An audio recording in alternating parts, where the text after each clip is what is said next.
जब आपकी पूजा से आपको शक्ति मिलती है तो शरीर के कुछ हिस्सों में दर्द होना शुरू हो जाता है। बस आपको समझने की ज़रूरत है और गौर करने की बात है। जय माता दी दोस्तों, कैसे हैं आप सब लोग। आशा करते हूँ कि आप सब लोग अच्छे होंगे। गर्मी बहुत ज़्यादा पड़ रही है, अपना और अपनों का ख्याल रखें। अब मेरी इन बातों से कई लोग ये कहेंगे, हमें तो पहले से ही दर्द है, ज़्यादा लोगों को तो दर्द होता रहता है। ऐसा नहीं है।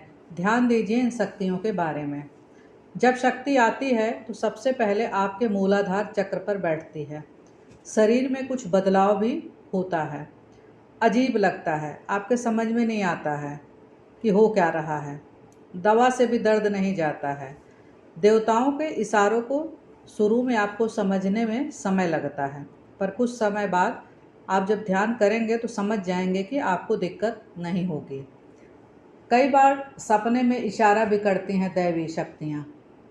दर्द नीचे कमर के हिस्से में शुरू हो जाता है। नाभि के नीचे के हिस्से मतलब कमर में दर्द, हल्का हल्का दर्द, दवा लेने के बाद भी वह दर्द जाता नहीं है। तो आप समझ जाइए कि आपको जो है दैवी शक्तियाँ मिल रही हैं। जब आपको शक्ति मिलती है तो आपके माथे पर हल्का हल्का दर्द शुरू हो जाता है, बिंदी वाले जगह पर या जहाँ पर आप तिलक लगाते हैं। पर क्योंकि दैवी शक्तियाँ आपकी सुषुम्ना शक्तियों को जागृत करना चाह रही हैं तो हफ्ते भर दर्द रहता है, और उसके पहले तो लगातार थोड़ा थोड़ा मीठा मीठा दर्द होता रहता है। जब हम पूजा करने बैठते हैं, आंखें बंद रखते हैं, तो ऐसा लगता है कि कुछ दिख रहा है या पितृ दिख रहे हैं। कई बार खुले आंखों में भी दिखता है। ये सब दैवी शक्तियां हैं। कानों से दैवी शक्तियां बताने की कोशिश करते हैं। जैसे अचानक लगता है कि कोई कुछ न कुछ कह रहा है, आवाज़ आ रही हो बगल से, कुछ बजने की आवाज़ आ रही, तब आपको समझना होगा कि दैवी शक्तियाँ जागृत हो रही हैं। बस आपको समझने की देरी है। अगर आप किसी के घर सोए हैं, उनके यहाँ नकारात्मकता है, तो आपको पता चल जाएगा। इसके बाद आपकी जो शक्तियाँ आती हैं वो हैं जीभ के माध्यम से। ये शक्तियाँ कुछ बताती हैं। अगर आप मंत्र कर रहे हैं तो वो सिद्ध हो जाएंगी, या आप किसी को कुछ भी कह दें तो वो सत्य हो जाए।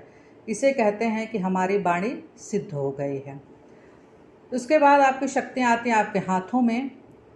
आपने देखा होगा कि अगर कोई साधक किसी के सर पर हाथ रख दे तो उस प्रेत हाजिर हो जाते हैं, या किसी की सवारी अगर वो बुलाना चाहें तो वो सवारी आ सकती है, तो वह ऊर्जा हाथ में जागृत हो जाती है। दैवी शक्तियाँ आपको मिल रही हैं, पर घमंड ना करें। थोड़ा समझने की ज़रूरत है। पर आप समझ गए होंगे कि ये शक्तियाँ कहाँ कहाँ आती हैं। शरीर के कुछ हिस्सों में आती हैं, तो आप लोग थोड़ा ध्यान दीजिएगा और कमेंट में मुझे बताइएगा कि क्या आपके साथ भी ऐसा हो रहा है क्या।